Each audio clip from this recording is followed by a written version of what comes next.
Brittany, thanks so much for joining us, and it's always good to see you and hear from you. Thanks, Daryl. Thanks for having me on. So, what did Pope Francis say to you on the plane back to Rome? So on the plane, he gave his normal end press conference. He normally does this with all the journalists that are involved.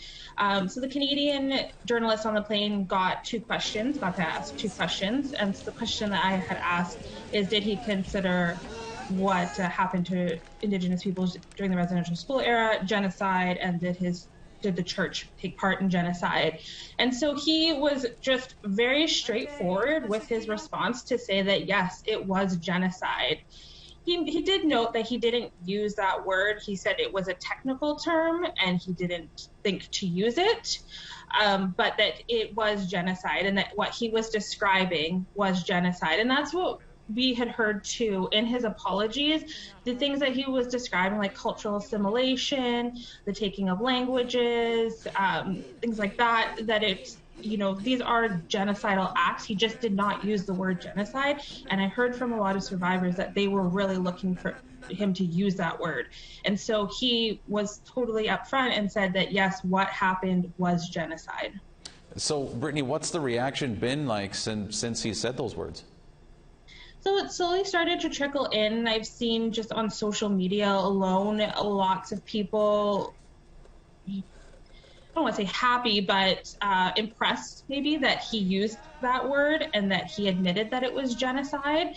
Some Indigenous leaders have come out and said that they appreciate him calling it essentially what it was or what it is.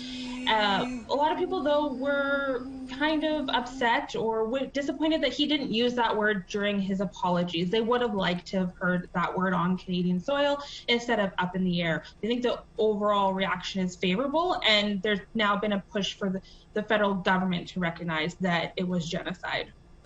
Okay, so what are some of the implications maybe, of this word coming from the Pope himself? I'm not sure if there's any sort of legal implications per se, but there certainly is implications that now that the Pope has said it, one part of who was part of this residential school era and who was inflicting the pain on Indigenous peoples, that now the federal government needs to step up. NDP MP Leah Gazan, last year when the graves were uncovered in Kamloops, she had presented a motion to have it recognized as genocide, and that needed unanimous support, and it didn't go through the House of Commons. She's kind of, re-upping that plea to her colleagues, her federal colleagues, that this needs to be recognized as genocide. So I think there's going to be this push now for the federal government to really recognize that and say those words. We heard from the TRC that it was cultural genocide. There was reasons for that at the time. It's shifted now, and really the federal government, at least from what I'm hearing, needs to step up and call it genocide. All right, Brittany, we'll have to leave it there, but certainly appreciate you taking a few minutes out of your day. And again, it's great to see you and hear from you. Miigwech, thanks for having me on.